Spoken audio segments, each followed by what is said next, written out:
बिस्मिल्लाहिर्रहमानिर्रहीम। मैं doctor Naseem Arain ji from Chhattapur. अच्छा दोस्तों, हर शख्स चाहता है वह खूबसूरत होवे, जाजब नजर होवे और खूबसूरत नजर आवे। ਜਿਹੜੇ ਇਨਸਾਨ ਦੇ ਵਾਲ ਆ ਨਾ, ਇਹ ਇਨਸਾਨ ਦੀ ਖੂਬਸੂਰਤੀ ਦੇ ਵਿੱਚ ਇਜ਼ਾਫਾ ਕਰਦੇ ਆ।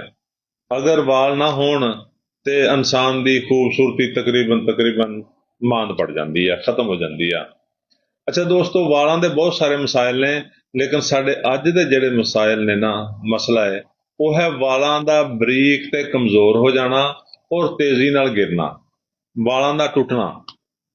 ਅਗਰ ਤੁਸੀਂ ਨਹਾਇਆ ਫਿਰ ਵੀ ਵਾਲ ਟੁੱਟ ਰਹੇ ਆ, ਕੰਘਾ ਕੀਤਾ ਫਿਰ ਵੀ ਵਾਲ ਟੁੱਟ ਰਹੇ ਆ, ਔਰ ਤੁਹਾਡੇ ਵਾਲ ਬਿਲਕੁਲ ਕਮਜ਼ੋਰ ਹੋ ਚੁੱਕੇ ਆ, ਜਿਵੇਂ ਬੇਜਾਨ ਹੁੰਦੇ ਐਵੇਂ ਹੋ ਚੁੱਕੇ ਆ। ਤੁਸੀਂ ਬੜੇ ਆਇਲ ਲਾਉਂਦੇ ਹੋ, ਬੜੀਆਂ ਦਵਾਈਆਂ ਖਾਂਦੇ ਹੋ, ਮਗਰ ਕੋਈ ਫਰਕ ਨਹੀਂ ਪੈ ਰਿਹਾ।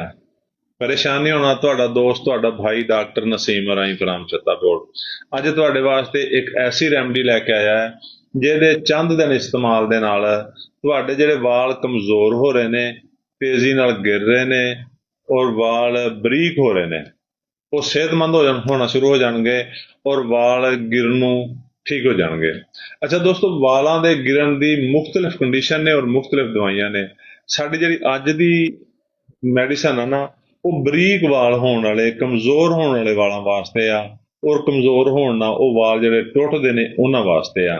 ਤੇ ਦੋਸਤੋ, ਕਰਨਾ ਕੀ ਆ, ਅਗਰ ਕਿਸੇ ਮੇਰੇ ਭਾਈ ਦੇ ਅਜ਼ੀਜ਼ ਦੇ ਦੋਸਤ ਦੇ ਵਾਲ ਬਿਲਕੁਲ ਕਮਜ਼ੋਰ ਹੋ ਗਏ ਨੇ ਔਰ ਤੇਜ਼ੀ ਨਾਲ ਟੁੱਟ ਰਹੇ ਨੇ, ਉਹ ਕਿਸੇ ਵੀ ਤਰ੍ਹਾਂ ਕੰਘਾ ਕਰਨਾ ਟੁੱਟ ਰਹੇ ਨੇ, ਨਹਾਉਂਦਿਆਂ ਹੋਏ ਟੁੱਟ ਰਹੇ ਨੇ, ਪਰੇਸ਼ਾਨ ਨਹੀਂ ਹੋਣਾ। ਹੋਮਿਓਪੈਥਿਕ ਦਵਾ ਨੈਟਰਮ ਮਿਓਰ 200 ਤੱਕ ਚ ਲੈਣੀ ਆ। ਹੋਮਿਓਪੈਥਿਕ ਦਵਾ ਨੈਟਰਮ ਮਿਓਰ 200 ਤੱਕ ਚ ਲੈਣੀ ਆ। 5 ਕਤਰੇ 2 ਘੁੱਟ ਪਾਣੀ ਚ ਪਾ ਕੇ ਰੋਜ਼ ਪੀਣੇ ਆ। ਇਹ ਦਵਾਈ ਤੁਸੀਂ 20 ਤੋਂ 25 ਦਿਨ ਇਸਤੇਮਾਲ ਕਰਨੀ ਆ ਤੇ ਇਨਸ਼ਾਅੱਲਾ ਤੁਸੀਂ ਦੇਖੋਗੇ ਚੰਦ ਦਿਨ ਦੇ ਵਿੱਚ ਤੁਹਾਡੇ ਜਿਹੜੇ ਵਾਲ ਟੁੱਟ ਕੇ ਗਿਰ ਰਹੇ ਨੇ ਉਹ ਰੁਕ ਗਏ ਨੇ, ਔਰ ਤੁਹਾਡੇ ਵਾਲ ਜਿਹੜੇ ਨੇ ਉਹ ਮਜ਼ਬੂਤ ਹੋਣਾ ਸ਼ੁਰੂ ਹੋ ਗਏ ਨੇ, ਸਿਹਤਮੰਦ ਹੋਣਾ ਸ਼ੁਰੂ ਹੋ ਗਏ ਨੇ, ਬਲਕਿ ਜਿਹੜੀ ਤੁਹਾਡੀ ਸਕਿਨ ਡਰਾਈ ਹੋਈ ਹੀ ਆ ਉਹ ਵੀ ਠੀਕ ਹੋ ਗਈ ਆ। ਤੇ ਦੋਸਤੋ, ਅਗਰ ਜਦੋਂ ਅਸੀਂ ਵੀਡੀਓ ਬਣਾਉਂਦੇ ਆ, ਕੋਈ ਮੈਡੀਸਨ ਦੱਸਦੇ ਆ, ਨਾਲ ਉਹ ਵੀ ਦੱਸਦੇ ਆ ਕਿ ਇਸ ਦਵਾਈ ਨੂੰ ਕਿੰਨੀ ਮਕਦਾਰ 'ਚ ਲੈਣਾ ਹੈ ਔਰ ਕਿੰਨੇ ਦਿਨ ਲੈਣਾ ਹੈ। ਅਕਸਰ ਲੋਕ ਮੈਸੇਜ ਕਰਦੇ ਨੇ, ਜੀ ਡਾਕਟਰ ਸਾਹਿਬ ਮੈਂ ਤੇ 6-6 ਮਹੀਨੇ ਦਵਾਈ ਖਾਧੀ ਆ, ਮੈਨੂੰ ਅਫਾਕਾ ਨਹੀਂ ਹੋਇਆ। ਤੇ ਦੋਸਤੋ, ਹੋਮਿਓਪੈਥਿਕ ਦਵਾਈ ਕਲੀਲ ਤਰੀਨ ਦਵਾਈ, ਘੱਟ ਤੋਂ ਘੱਟ ਖੁਰਾਕ ਦਿੱਤੀ ਜਾਂਦੀ ਆ, ਤੇ ਚੰਦ ਦਿਨ ਤੋਂ ਬਾਅਦ ਅਗਰ ਮਰਜ਼ 'ਚ ਅਫਾਕਾ ਨਹੀਂ ਹੋ ਰਿਹਾ ਤੇ ਕਿਸੇ ਡਾਕਟਰ ਨਾਲ ਮਸ਼ਵਰਾ ਕਰਕੇ ਦਵਾਈ ਦੀ ਪੋਟੈਂਸੀ ਚੇਂਜ ਕੀਤੀ ਜਾ ਸਕਦੀ ਆ। ਅਗਰ 200 ਤੱਕ ਲਈ ਆ ਤੇ 1 ਲੈ ਸਕਦੇ ਹੋ, 1 ਲਈ ਆ 10 ਲੈ ਸਕਦੇ ਹੋ। ਇਹ ਨਹੀਂ ਕਿ ਤੁਸੀਂ ਅੰਧਾਧੁੰਦ ਦਵਾਈ ਖਾਈ ਜਾਓ। ਅਸੀਂ ਤੇ ਤਕਰੀਬਨ ਦੱਸ ਦਿੰਦੇ ਆ ਵੀ ਇੰਨੇ ਦਿਨ ਦਵਾਈ ਲੈਣੀ ਆ ਔਰ ਇੰਨੀ ਮਕਦਾਰ 'ਚ ਲੈਣੀ ਆ। ਹੁਣ ਤੁਹਾਨੂੰ ਦੱਸਦਾ 5 ਕਤਰੇ ਦਵਾਈ 20 ਤੋਂ 25 ਦਿਨ ਲੈਣੀ ਆ। ਅਗਰ ਕੋਈ ਬੰਦਾ ਕਵੇ ਕਿ ਮੈਂ ਡਾਕਟਰ ਸਾਹਿਬ 5 ਮਹੀਨਿਆਂ ਤੋਂ ਜਾਂ 6 ਮਹੀਨਿਆਂ ਤੋਂ ਇਹ ਲੈ ਰਿਹਾ, ਮੈਨੂੰ ਅਫਾਕਾ ਨਹੀਂ ਹੋ ਰਿਹਾ, ਤੇ ਦੋਸਤੋ ਇਹ ਤਰੀਕਾਕਾਰ ਗਲਤ ਆ। ਅਗਰ ਤੁਹਾਨੂੰ ਅਫਾਕਾ ਨਹੀਂ ਹੋ ਰਿਹਾ, ਪਹਿਲੀ ਗੱਲ ਤੇ ਇਨਸ਼ਾਅੱਲਾ ਅੱਲਾ ਦੀ ਜ਼ਾਤ ਤੁਹਾਨੂੰ ਸ਼ਿਫਾ ਦੇਗੀ।